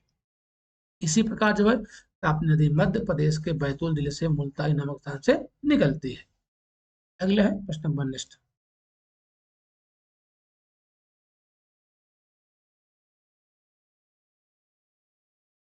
प्रश्न नंबर है 42। ठीक है, चलिए इसके बारे में देखो ये दिया है, आप इसको पढ़ सकते हैं। नर्मदा नदी नर्मदा तथा तापी नदियों द्वारा घिरे हैं। ठीक है, फिर वही प्रश्न है भाई, फिर वही प्रश्न है, तो हो जाएगा इसका बी आंसर क्या, 42 का बी आंसर हो जाएगा सही। नेक्स्ट है प्रश्न नंबर 43। निम्नलिखित में से कौन नर्मदा और तापी नदियों के बीच जल विभाजक का कार्य करता है? ठीक है, तो भाई जल विभाजक का जो यानी कि मध्य में स्थित है वो है सतपुड़ा श्रेणी, ऑप्शन नंबर इसका भी डी हो जाएगा, सतपुड़ा ही। भारत में ब्रंसन भारत में भ्रंसन घाटी में बहने वाली नदी कौन सी है? तो नर्मदा नदी, नर्मदा और ताप्ती नदी, ऑप्शन नंबर इसका बी हो जाएगा सही। तो इतनी बार प्रश्न पूछे गए हैं, वही प्रश्न बार बार पूछे जा रहे हैं। नेक्स्ट है प्रश्न नंबर 45। 45 भी वही प्रश्न है भी, नदी ज्वार नद मुख कौन बनाता है? नर्मदा नदी बनाती है, ऑप्शन नंबर इसका बी हो जाएगा, फिर वही सेंस हो। नेक्स्ट है प्रश्न नंबर 46। नर्मदा नदी प्रवाहित होती है, नर्मदा नदी वो प्रवाहित होती है, कहाँ प्रवाहित होती है? सतपुड़ा श्रेणी और विंध्य श्रेणी के मध्य में। क्या नर्मदा नदी सतपुड़ा और विंध्य, हाँ बिल्कुल बात सही है भाई, सतपुड़ा और विंध्य श्रेणी के मध्य से नर्मदा नदी प्रवाहित होती है, ऑप्शन नंबर इसका ए हो जाएगा करेक्ट आंसर। अगला है प्रश्न नंबर 47। निम्न पश्चिम वाहिनी नदियों में से कौन दो पर्वत श्रेणियों के बीच बहती है? में से कौन सी है जो दो पर्वत यानी कि जो नर्मदा है वो विंध्याचल और सतपुड़ा के मध्य ठीक है, यहाँ पर नर्मदा बहती है, ये सतपुड़ा पर्वत है, ऑप्शन नंबर इसका सी हो जाएगा करेक्ट आंसर। आप लोग ये लाइक और शेयर कर दीजिए भाई सभी लोग। अगला जो है हम लोग ताप्ती या ताप्ती नदी के बारे में हम लोग चर्चा करते हैं भाई। निम्नलिखित में से कौन सी नदी मुल्ताई के पवित्र तालाब टैंक से निकलती है? तो सही, मुल्ताई के पवित्र तालाब टैंक से निकलती है, प्रश्न नंबर 48 हो जाएगा, ऑप्शन नंबर डी ताप्ती नदी निकलती है। ताप्ती नदी मध्य प्रदेश के बैतूल खान के निकट सतपुड़ा श्रेणी से निकलती है तथा इसी श्रेणी के समानांतर 724 किलोमीटर की लंबाई में पश्चिम की ओर प्रवाहित होती है, खंबात खाड़ी में जाकर मिल जाती है। यह सतपुड़ा तथा अजंता पर्वतों के मध्य भ्रंश घाटी में प्रवाहित होती है। इसकी जो प्रमुख सहायक नदी है पूर्णा नदी है, पूर्णा नदी है वो ताप्ती की सहायक नदी है। अगला है प्रश्न नंबर 49। भारत की निम्नलिखित नदियों में से कौन पश्चिमी घाट से नहीं निकलती? इनमें से कौन सी ऐसी नदी है जो पश्चिमी घाट से नहीं निकलती है? गोदावरी, ताप्ती, कावेरी और कबाब कबाम। ठीक है, जो ताप्ती नदी है ये नहीं निकलती भाई, ऑप्शन नंबर इसका बी हो जाएगा, ताप्ती नदी पश्चिमी घाट से, ये है इधर है पश्चिमी घाट है भैया, इधर है आपका पूर्वी घाट है। ठीक है, यहाँ पर विंध्याचल है, फिर नर्मदा नदी है, सतपुड़ा, फिर ताप्ती नदी है। नेक्स्ट क्वेश्चन देखते हैं हम लोग, क्वेश्चन नंबर है अगला। ताप्ती मध्य प्रदेश के मुल्ताई नामक स्थान के पास सतपुड़ा श्रेणी से निकलती है, जो भ्रंश घाटी में प्रवाहित होते हुए खंबात की खाड़ी में मिल जाती है, जबकि गोदावरी पश्चिमी घाट में स्थित त्र्यंबकेश्वर यानी महाराष्ट्र के पहाड़ी से निकलती है और बंगाल की खाड़ी में गिरती है। कावेरी ब्रह्मगिरी कर्नाटक से निकलकर यह बंगाल खाड़ी में गिरती है। इस स्पष्ट है कि ताप्ती नदी पश्चिमी घाट से नहीं निकलती है, बाकी ये दोनों जो नदियां हो रही है सभी बंगाल की खाड़ी में गिरती है, तो ये आपको ध्यान देना है। अगला प्रश्न नंबर 50। नंबर 50 है, निम्नलिखित कथनों पर विचार कीजिए। निम्नलिखित कथनों पर आपको विचार करना भैया। प्रायद्वीपीय भारत की केवल दो प्रमुख नदियां हैं, नर्मदा एवं ताप्ती, जो अरब सागर में गिरती हैं। दो प्रमुख नदियां की बात हो रही है, ये नदियां भ्रंश जनित है। नीचे दिए गए कोर्स से सही उत्तर का उस सही उत्तर का चयन करना है। ठीक है, 50 50 में भैया दोनों बातें क्या सत्य है भाई, दोनों बातें ये सत्य है। ठीक है, तो ये नंबर इसका ये हो जाएगा सही आंसर प्रश्न नंबर 50 का। हिमालय नदी तंत्र की तुलना में प्रायद्वीपीय नदी तंत्र अधिक पुराना है। हिमालय के उत्थान के समय नर्मदा और ताप्ती नदियां भ्रंश घाटियों में बहती हैं। भ्रंश घाटी में बहने के कारण ही सामान्य ढाल के विपरीत पश्चिम की ओर प्रभावित होकर खंबात खाड़ी में या अरब अरब सागर में भैया गिर जाती है। अगला है प्रश्न नंबर 51। निम्नलिखित में से कौन सी नदी भ्रंश घाटी से होकर प्रवाहित होती है? इनमें से कौन सी नदी है जो भ्रंश घाटी से होकर प्रवाहित होती है? ताप्ती, तो हो जाएगा ताप्ती नदी, ऑप्शन नंबर इसका ए हो जाएगा आंसर। नेक्स्ट क्वेश्चन है, तो आधे क्वेश्चन कर चुके हैं, आधे क्वेश्चन और बचे हुए हैं। ठीक है, चलिए अगला प्रश्न नंबर 52। निम्नलिखित भारतीय नदियों में से कौन एस्च्यूरी बनाती है भाई? एस्च्यूरी कौन कौन बनाती है भाई? ये बनाती है नर्मदा और ताप्ती, तो यहाँ पर ताप्ती हो जाएगा इसका आंसर। जहां व्याख्या पढ़ने की जरूरत होगी मैं वहां पर व्याख्या भी पढ़ूंगा भाई, ठीक है। जहां पर नहीं पढ़ने की जरूरत होगी तो मैं वहां पर नहीं पढ़ूंगा, उसको देख सकते हैं भाई। निम्न में अरब सागर में गिरने वाली नदी कौन? अरब सागर है, बार बार आप पढ़ रहे हो कि ताप्ती नदी जो है गोदावरी, कृष्णा और ये सभी बंगाली खाड़ी में गिरती है। कहाँ पर? बंगाल खाड़ी में गिरती है। और ये जो है ताप्ती, ये आपकी अरब सागर में गिरती है। अगला है प्रश्न नंबर 54। निम्नलिखित में से किस नदी का उद्गम मैकाल श्रेणी में नहीं है? में से कहां पर मैकाल श्रेणी में नहीं है? नर्मदा, ताप्ती, सोन और महानदी। मैकाल श्रेणी में इनका उद्गम स्थान नहीं है, ये आपसे पूछा जा रहा है। तो हो जाएगा भाई ताप्ती नदी, ऑप्शन नंबर इसका बी आंसर हो जाएगा। मैकाल श्रेणी से उत्तर की ओर सोन नदी, दक्षिण पूर्व की ओर महानदी और पश्चिम की ओर नर्मदा नदी निकलती है। जबकि ताप्ती नदी का जो भैया सतपुड़ा श्रेणी से निकलती है। कहाँ से? ताप्ती नदी जो है वो सतपुड़ा श्रेणी से निकलती है। अगला है गोदावरी नदी। निम्न नदियों में से किसका सर्वाधिक बड़ा जलग्रहण क्षेत्र है? इनमें से किसका है? नर्मदा, महानदी या गोदावरी या कृष्णा? प्रश्न नंबर 55, प्रश्न नंबर 55 हो जाएगा गोदावरी का, ऑप्शन नंबर इसका सी आंसर हो जाएगा, सही आंसर। इन नदियों की बात हो रही है, इन नदियों में से, ठीक है। गोदावरी जो नदी है वो नासिक जिले महाराष्ट्र के दक्षिण पश्चिम में 64 किलोमीटर दूर स्थित त्र्यंबकेश्वर नामक स्थान के एक पहाड़ी से निकलती है। इस नदी की कुल लंबाई है 1465 किलोमीटर है तथा जलग्रहण जो क्षेत्र है 3,13,812 वर्ग किलोमीटर है। इसे ब्रज गंगा भी कहा जाता है। जबकि कृष्णा, महानदी और नर्मदा की जो लंबाइयां हैं, कृष्णा की 1401 है और जो महानदी के 851 है और जो नर्मदा की 1312 किलोमीटर है, ठीक है। तो जो गोदावरी नदी भैया है वो दक्षिण भारत की सबसे बड़ी नदी भी है, ध्यान देना भैया। गोदावरी भारत की सबसे लंबी प्रायद्वीपीय नदी है, ठीक है। इसको भी आपको भाई ध्यान देना है। बाकी जो भारत की सबसे लंबी नदी है वो आपकी गंगा हो जाएगी, है ना। गंगा नदी 25 किलोमीटर लगभग है। लेकिन जो भैया प्रायद्वीपीय भारत की सबसे लंबी नदी है वो गोदावरी है। तो यहीं पर यह प्रश्न पूछा गया है कि भारत की सबसे लंबी प्रायद्वीपीय नदी कौन सी भी है? गोदावरी नदी हो जाएगी इसका आंसर, प्रश्न नंबर 56 का। नेक्स्ट क्वेश्चन है प्रश्न नंबर, अगला हम लोग देखते हैं प्रश्न नंबर 57। प्रश्न नंबर 57 में आपसे पूछा जा रहा है कि जिन राज्यों से होकर गोदावरी नदी बहती है वे कौन कौन से राज्य हैं? A B C D. A B, ये जो गोदावरी नदी है, देखो इसमें हुआ क्या था भाई, आयोग ने वैसे इसको बी आंसर माना था। यानी ना आयोग ने भैया इसको बी आंसर माना था, लेकिन इसका आंसर डी होना चाहिए, ठीक है। क्योंकि महाराष्ट्र, कर्नाटक, उड़ीसा और आंध्र प्रदेश में तीनों में है, इस चारों में है। लेकिन जो आयोग ने भी इसको सिर्फ बी माना था, लेकिन सही उसका उत्तर डी होना चाहिए। ये बात आपको ध्यान देना, ठीक है। देखो गोदावरी नदी को बृहदगंगा कहा जाता है। यह गंगा के बाद देश की सबसे दूसरी सर्वाधिक लंबी नदी है।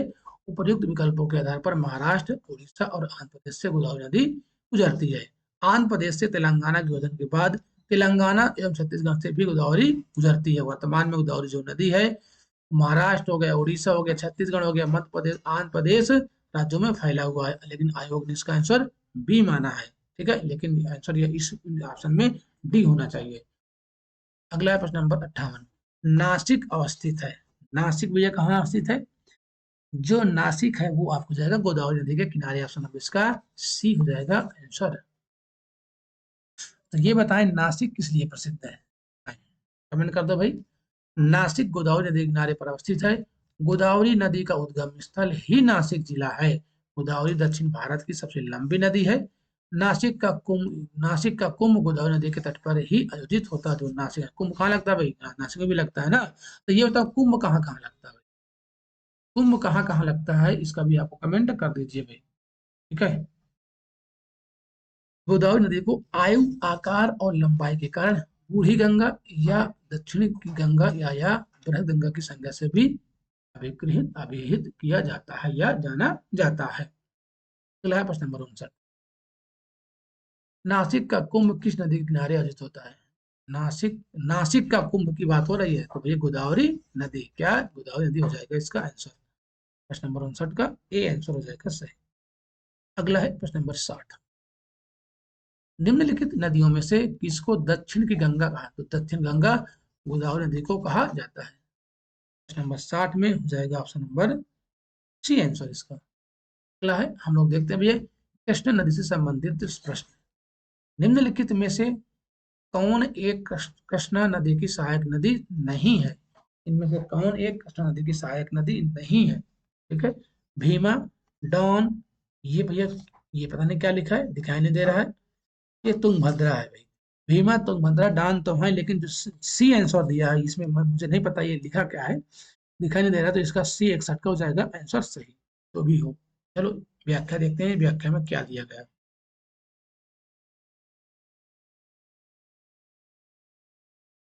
देखो, कृष्णा प्रादेपी भारत की दूसरी सबसे बड़ी नदी है।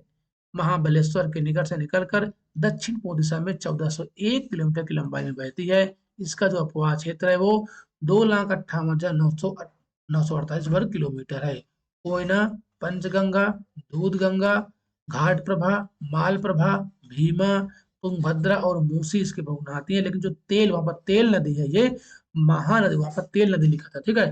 तेल नदी जो है ये महानदी की सहायक नदी है। अगला है प्रश्न नंबर 62। तुंगभद्रा एवं भीमा नदियां सहायक नदियां हैं। तुंगभद्रा और भीमा है, ये आपकी कृष्णा की सहायक नदियां हैं। 62 का हो जाएगा इसका डी आंसर। अगला है प्रश्न नंबर 63 है। कृष्णा नदी जल विवाद किन राज्यों के मध्य है? कृष्णा नदी जल विवाद किन राज्यों के मध्य है? कृष्णा कर्नाटक महाराष्ट्र है, या कर्नाटक आंध्र प्रदेश तमिलनाडु, या आंध्र प्रदेश महाराष्ट्र? प्रश्न नंबर 63।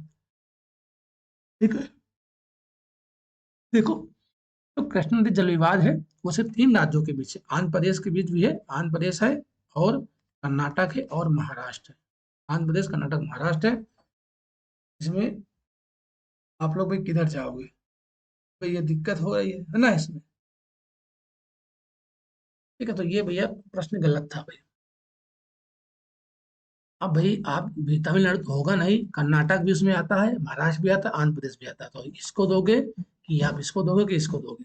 ठीक, चलो हम लोग देखते हैं भाई, इसमें कोई भी उत्तर सत्य नहीं है, तो इस सभी को नंबर इसमें दिया गया था।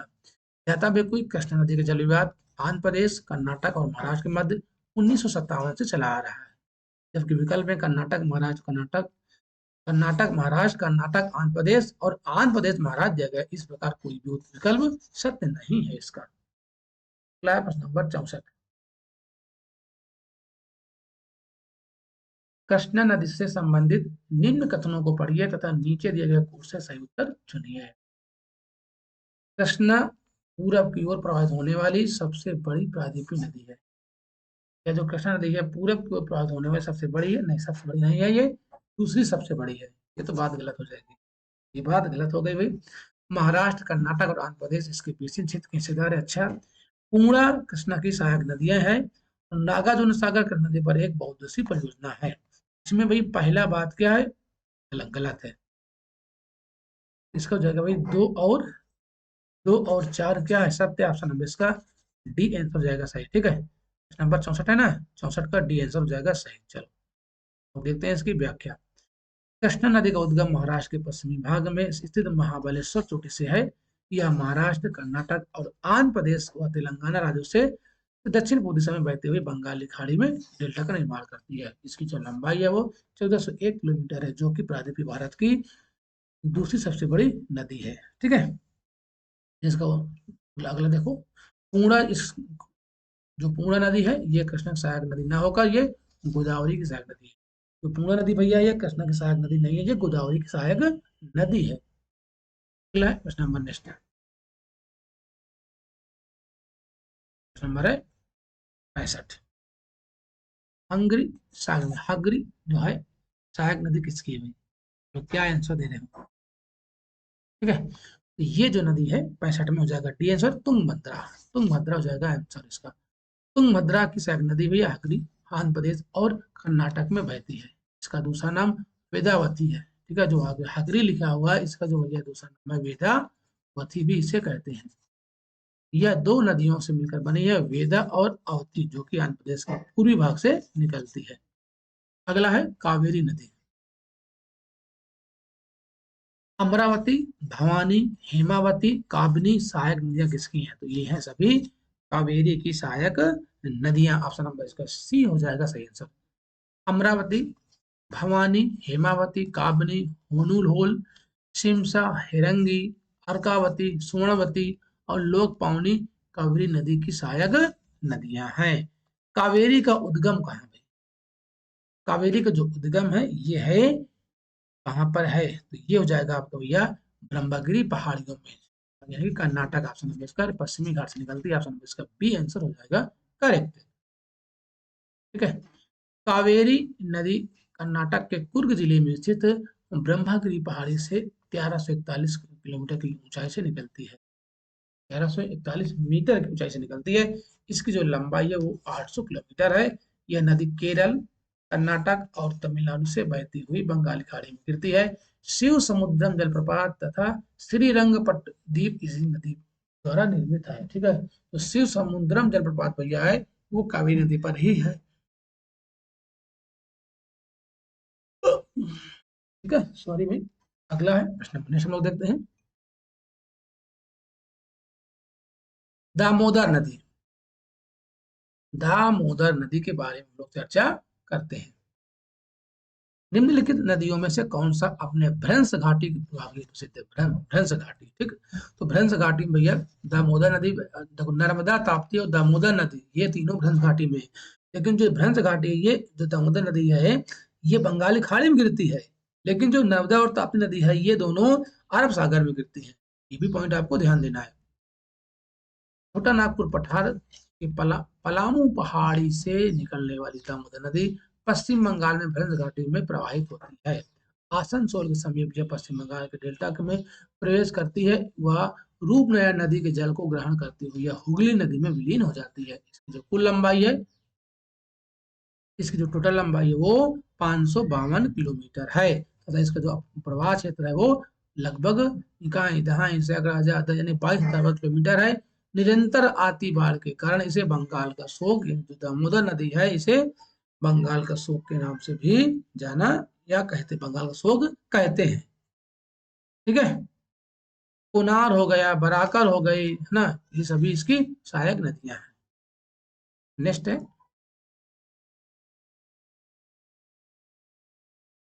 आज इसको हम फिनिश कर देंगे भाई। डेली एक चैप्टर लेंगे भाई, डेली, चाहे उसमें क्वेश्चन 50 दे हो, चाहे 100, चाहे 200, एक चैप्टर डेली फिनिश करें। दामोदर किसकी सहायक नदी है? दामोदर है वो किसकी सहायक नदी है? तो भाई दामोदर अभी आपने पढ़ा कि हुगली की सहायक नदी। ऑप्शन नंबर इसका बी हो जाएगा आंसर। दामोदर नदी हुगली की नदी की सहायक नदी है। दामोदर नदी छोटा नागपुर पठार से निकलती है। कोनार, जमुनिया, बराकर आदि इसकी सहायक नदियां हैं। पहले इस नदी को बंगाल का शोक कहा जाता था। कोलकाता बंदरगाह यानी पूर्व का लंदन हुगली नदी के तट पर स्थित है। कोलकाता जो बंदरगाह है भैया वो हुगली नदी तट पर स्थित है। इसे पूर्व का लंदन भी कहा जाता है।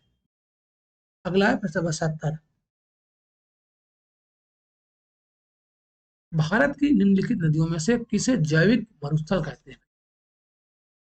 कौन सी ऐसी नदियां हैं, नदी है जिसे जैविक मरुस्थल कहते हैं? तो दामोदर नदी को जैविक मरुस्थल कहा जाता है। दामोदर नदी की में व्याप्त जल प्रदूषण के कारण इसे जैविक मरुस्थल कहा जाता है। यह भारत की सर्वाधिक प्रदूषित नदी भी है। शिरडी और दुर्गापुर के बीच 300 किलोमीटर लंबे मार्ग में यह तो जैविक मरुस्थल होकर रह गई है। अगला है प्रश्न नंबर 71। नंबर 71 जो है वो कथन और कारण वाला प्रश्न है भाई। दामोदर घाटी कारपोरेशन के विकास के पूर्व दामोदर नदी पश्चिम बंगाल में दुख की नदी मानी जाती थी। अच्छा, बात तो एकदम सही लग रही है। दामोदर अपने ऊपरी भाग में तीव्रता से प्रभावित होती है तथा निचले भाग में इसका बहाव बहुत धीमा हो जाता है। ये भी बात सत्य है भाई, अपने जो ऊपरी भाग में तीव्रता से प्रभावित होती है इसीलिए तो वो दुख यानी कि शोक, बंगाल का शोक कहा जाता था इसको। दोनों बातें सत्य हैं और इसकी सही व्याख्या भी करता है। इसका ऑप्शन नंबर 71 का ए आंसर हो जाएगा करेक्ट भाई। अगला है महानदी। कौन सी नदी उड़ीसा में अपना डेल्टा बनाती है? कौन सा नदी है जो उड़ीसा में वो महानदी अपना डेल्टा बनाती है। ऑप्शन नंबर इसका बी आंसर हो जाएगा 72 का सही। चले हम लोग नेक्स्ट क्वेश्चन की ओर भाई। आप लोग सभी लोग लाइक शेयर और सब्सक्राइब जरूर भाई कर दीजिए और शेयर भी कर दीजिए अपने दोस्तों के पास।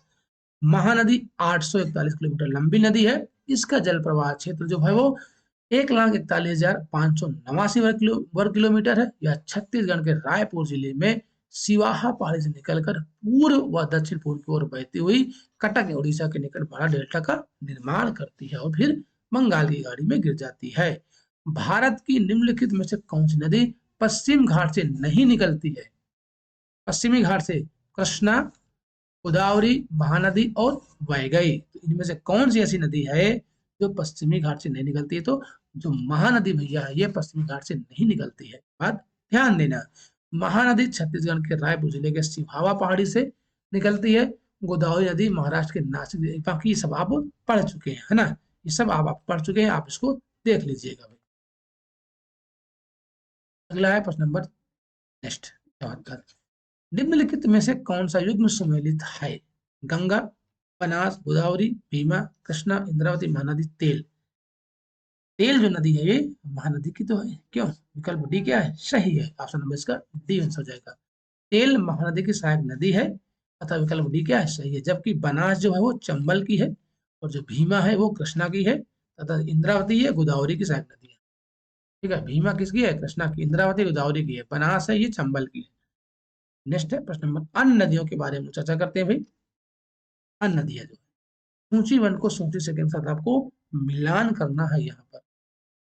चलो, पश्चिम की ओर बहने वाली नदी इनमें से कौन सी है? तो पश्चिम की ओर बहने वाली नदी भैया हो जाएगा ये ताप्ती नदी हो जाएगी। ए का 3, ए का 3। अच्छा मिला लेते, ए का 3 किसमें? ए का 3 भैया इसमें सी में है और बी में है। ये तो पहले ही गलत हो गए। आप देखो, बंगाल का शोक दामोदर नदी को, यानी डी का 1, डी का 1 किसमें? डी का 1 मुन्ना इसमें, यानी ऑप्शन नंबर इसका हो जाएगा बी आंसर। ठीक है, हिमालय नदी जो सतलज है ये हिमालय नदी हो जाएगी। भ्रत गंगा है गोदावरी नदी हो जाएगी। तो ऑप्शन नंबर इसका 75 का बी हो जाएगा करेक्ट आंसर। सिंपल सा प्रश्न था, कुछ था ही नहीं इसमें। अगला है प्रश्न नंबर नेक्स्ट।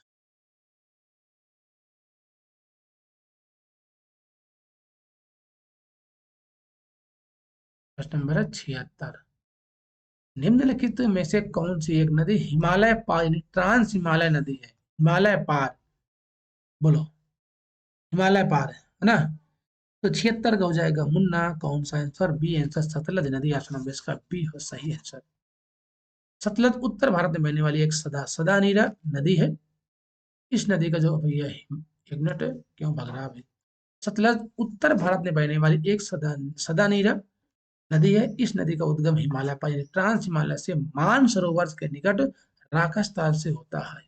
यह नदी भारत में हिमाचल प्रदेश में से प्रवेश करती है। हिमाचल प्रदेश में ही इस नदी पर भाखड़ा नागल बांध भी बनाया गया है। बांध के पीछे एक विशाल जलाशय का निर्माण किया गया है जो गोविंद सागर जलाशय के नाम से जाना जाता है। अगला प्रश्न नंबर नेक्स्ट। निम्नलिखित भारत की नदियों में कौन कर्क रेखा को 2 बार पार करती है? प्रश्न कई बार पूछा गया भाई। 2 बार वो कौन सी नदी है? वो माही नदी भाई। माही नदी जो है वो कर्क रेखा को 2 बार ये काटती है। ठीक है, चलिए अगला है। माही नदी पश्चिमी भारत की एक प्रमुख नदी है। माही का उद्गम मध्य प्रदेश के धार जिले के समीप विंध्याचल पर्वत श्रेणी से हुआ है। यह नदी मध्य प्रदेश, राजस्थान, गुजरात राज्य से उत्तरी खंबात खाड़ी में अरब सागर में गिरती है। माही नदी ही एकमात्र ऐसी नदी है जो कर्क रेखा को 2 बार काटती है। अगला है प्रश्न नंबर नेक्स्ट है। निम्न कथनों पर विचार कीजिए। चंबल, बेतवा, केन यमुना की सहायक नदियां हैं, है ना? बिल्कुल बात सही है भाई, ये तीनों नदियां यमुना की सहायक नदी है। उक्त तीन नदियों में चंबल सबसे बड़ी नदी है। अच्छा, दक्षिण से गंगा नदी में 2 सह नदियां टोंस और सोन आकर मिलती है। ये भी बात सही लग रही है। इन 2 नदियों में टोंस सबसे बड़ी नदी है। आपको गलत कथन बताना भाई, इनमें से कौन सा गलत कथन जाएगा? प्रश्न नंबर 78। नंबर 78 में कौन सा गलत है? तो भाई प्रश्न 78 में ऑप्शन नंबर यहाँ पर क्या हो जाएगा? बी। सिर्फ 4 क्या है? गलत है। बाकी ये तीनों बातें सत्य हैं, 4 इसका गलत हो जाएगा। ठीक है, क्योंकि सोन बड़ी होगी ना कि टोन्स।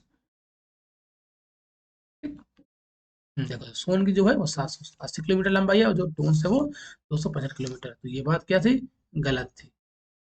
अगला है प्रश्न नंबर 79।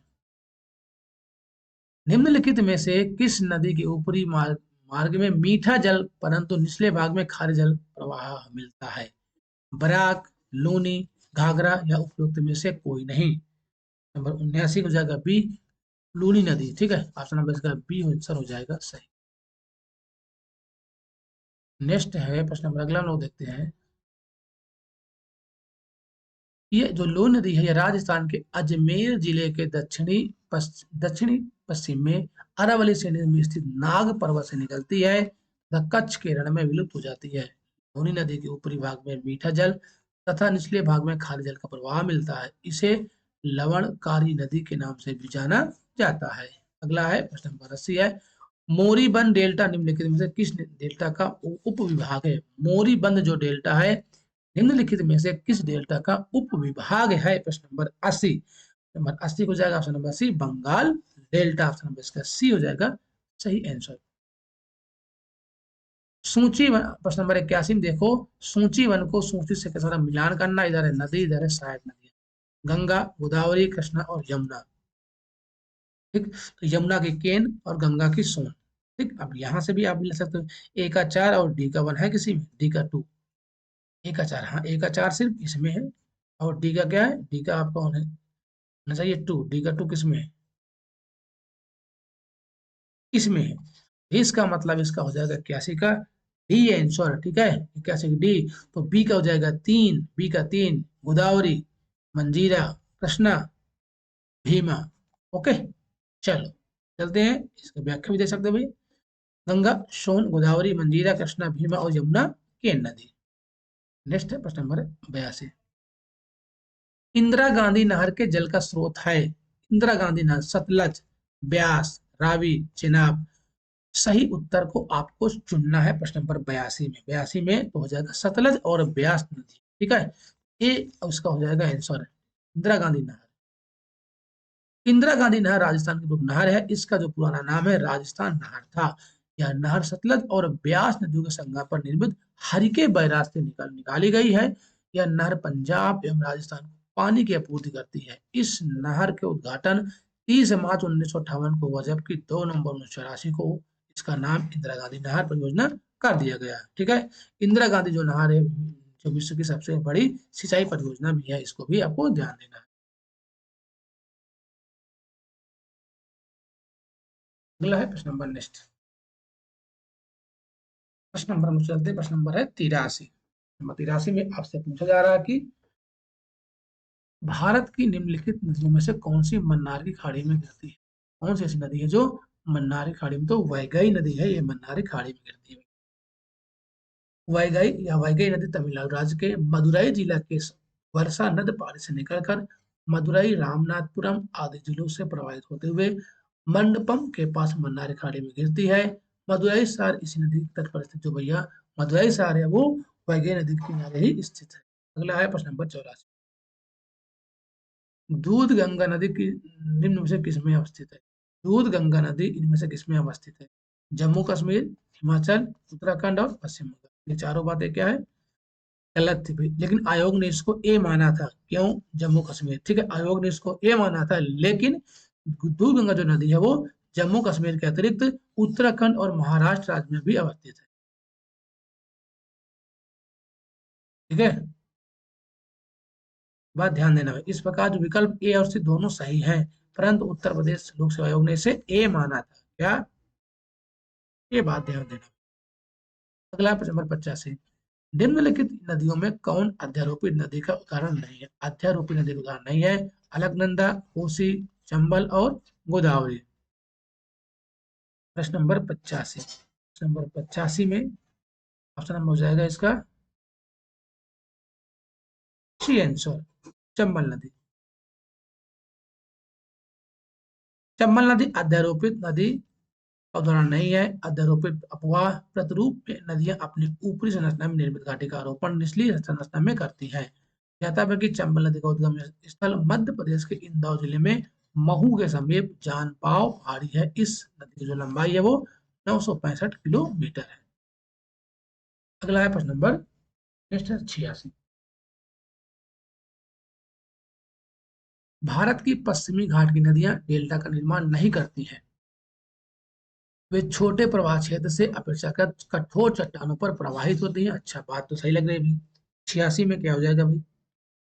86 में दोनों बातें सत्य हैं और जो आर है वो एक सही व्याख्या भी करता है, इसलिए ऑप्शन नंबर इसका ए आंसर हो जाएगा करेक्ट।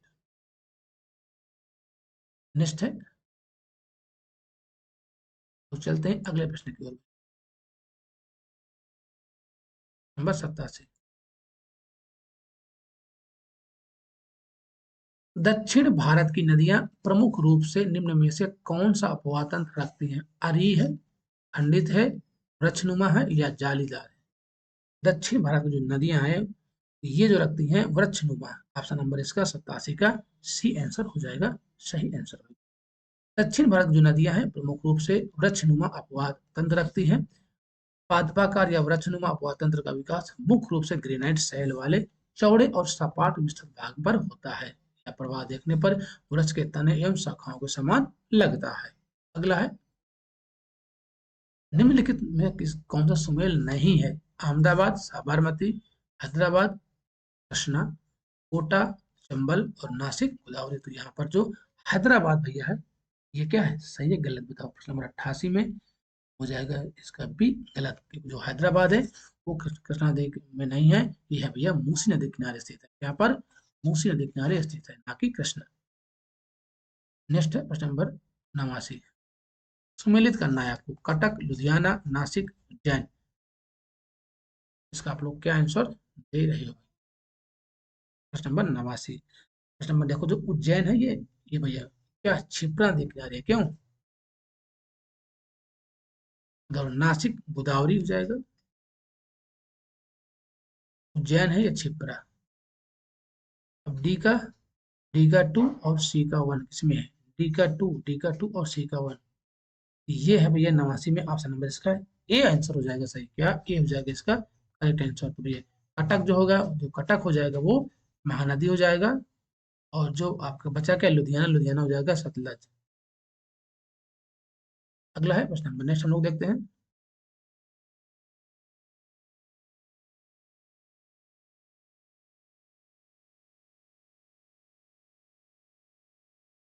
आप लोग लाइक शेयर और सब्सक्राइब जरूर सभी लोग कर दीजिए। कथन और कारण वाला प्रश्न है, कथन और कारण वाला प्रश्न है ये। हिमालय से निकलने वाली सभी नदियां सतत वाहिनी नदियां हैं। क्या हिमालय से निकलने वाली सभी नदियां सतत वाहिनी नदियां हैं? अच्छा, हिमालय अपनी वर्षा का अधिकांश भाग दक्षिणी पश्चिमी मानसून से प्राप्त करता है। इनमें से कौन सी बातें क्या सत्य हैं? तो ये क्या, ये आपका नंबर क्या हो जाएगा इसका? 89, 89 था ना, 90 था, 90, 90 का भैया हो जाएगा इसका बी आंसर। ठीक है, इसका बी। दोनों बातें सत्य हैं, लेकिन जो आर है वो सही व्याख्या इसका नहीं करता है।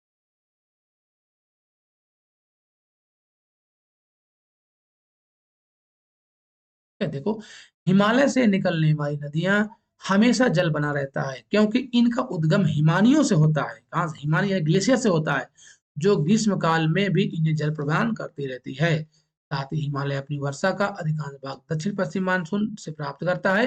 कथन व कारण दोनों सत्य हैं, लेकिन जो कारण है वो कथन का सही व्याख्या नहीं करता है। ये मौसम की वजह से, यानी कि जो दक्षिण पश्चिम मानसून की वजह से नहीं, वो सततवाहिनी है। क्यों सततवाहिनी? इसलिए है क्योंकि वो जो किसी ग्लेशियर से निकलती हैं। ठीक है, जब वो मौसम यानी कि जब खत्म होता है मानसून, तो उसमें भी वर्षा वर्ष भर यानी कि पानी बना रहता है। क्यों? क्योंकि ग्लेशियर से पानी आता रहता है भाई। अगला प्रश्न नंबर 91। नदी, सहायक नदी, सूची वन को सूची से आपको मिलान करना है। गंगा, गंगा की हो जाएगी सोन नदी, शायद ये प्रश्न रिपीट हुआ। यमुना, यमुना का केन हो जाएगी। गोदावरी की मंजीरा और कृष्णा भीमा। क्यों? प्रश्न नंबर कौन सा है? 91। नंबर 91 आप लोग क्या आंसर दे रहे हो? D answer. तो डी हो जाएगा आंसर सही। एक का 4 हो जाएगा, बी का 3 हो जाएगा और सी का 1, सी का 1 और बी का 3। ओके, चलो चलते हैं नेक्स्ट क्वेश्चन की ओर। प्रश्न नंबर 92। कथन है, प्रायद्वीपीय भारत की सभी प्रमुख नदियां बंगाल की खाड़ी में गिरती हैं, परंतु नर्मदा और ताप्ती अरब सागर में गिरती है। बिल्कुल बात सत्य है। नर्मदा और ताप्ती नदियां विभ्रंश घाट से होकर बहती हैं, ये भी बात सत्य है भाई, ये भी बात सत्य है। तो यहाँ पर दोनों बातें क्या है, सत्य है। ठीक है, चलिए दोनों बातें सत्य है और ये व्याख्या भी तो कर रहा है। प्रश्न नंबर 92 में आप लोग क्या आंसर दे रहे हैं, प्रश्न 92 हो जाएगा ए आंसर। क्या इसका ए आंसर जाएगा सही। ठीक है, इसका ए आंसर है करेक्ट आंसर।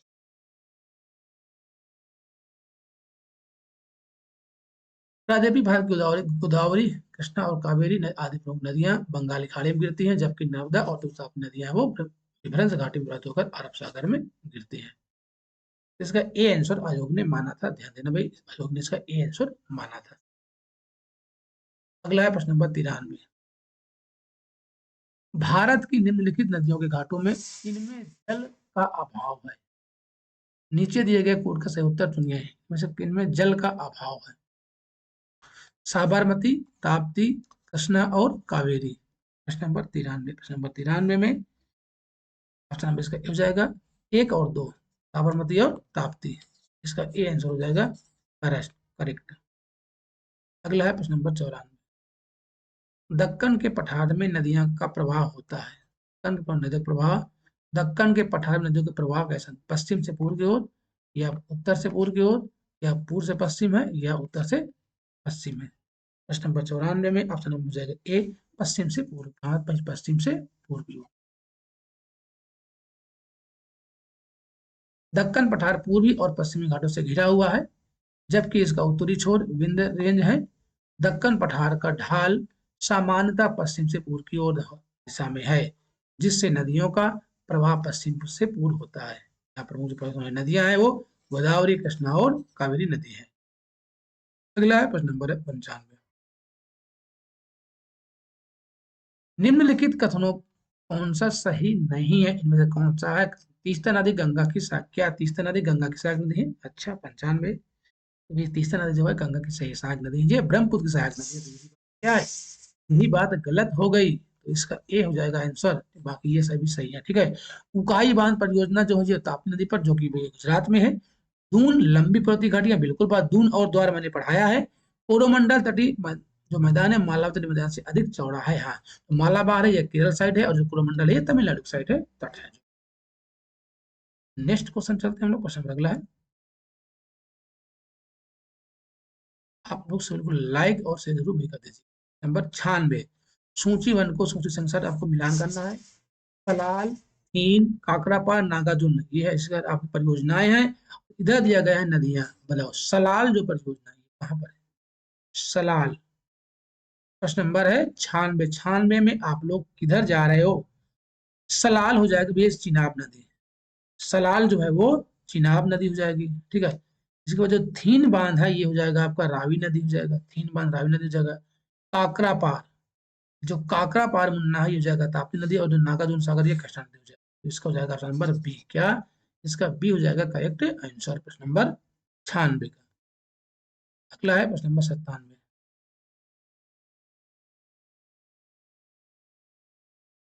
निम्नलिखित में से कौन सा जोड़ा गलत है, इनमें से कौन सा जोड़ा गलत है। कोटा, चंबल, भुवनेश्वर महानदी, जबलपुर नर्मदा और कटक महानदी। प्रश्न नंबर 97 में हो जाएगा ऑप्शन नंबर बी, भुवनेश्वर जो है ये बात गलत है। भुवनेश्वर महानदी ये बात गलत है, बाकी तीनों सही है। क्यों गलत है,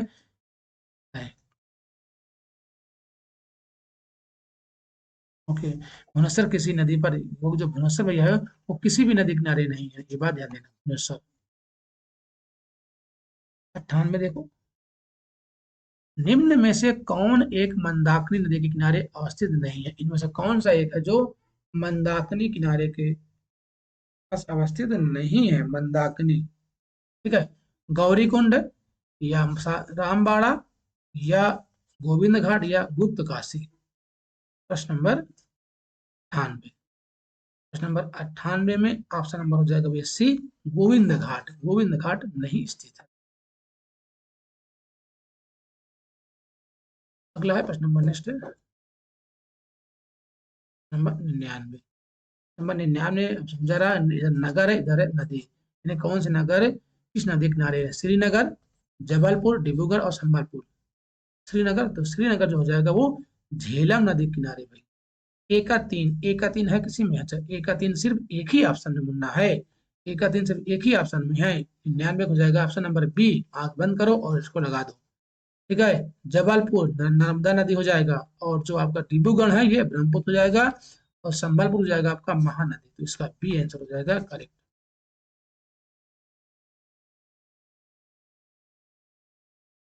नेक्स्ट क्वेश्चन, प्रश्न नंबर है 100। ऊंची वन को सूची से मिलान करना है। घाटी नगर, संगम नगर, गेट नगर और कटक नगर, मसूरी, ऋषिकेश, टिहरी और देहरादून।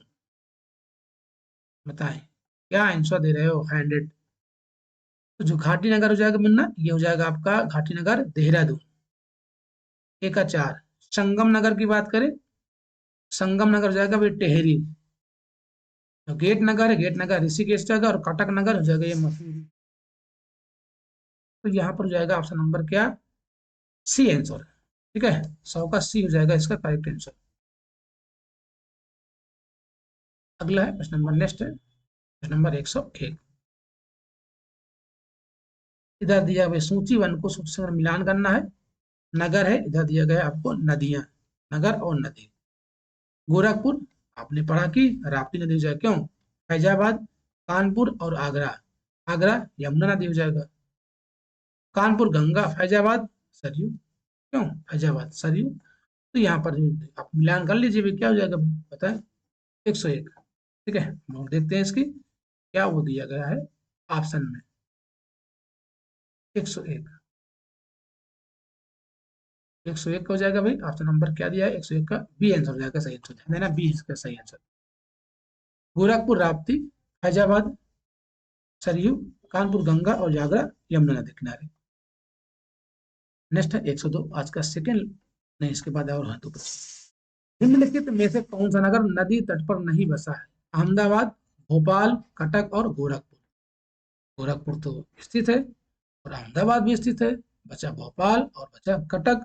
102 हो जाएगा क्या, भोपाल नहीं स्थित है, भोपाल हो जाएगा इसका आंसर। अगला है प्रश्न नंबर 103, आज का सेकंड लास्ट प्रश्न होगा। निम्न में से कौन सा नगर लूनी नदी के किनारे स्थित है। लूनी नदी के किनारे, जयपुर, अजमेर, चित्तौड़गढ़ और उदयपुर।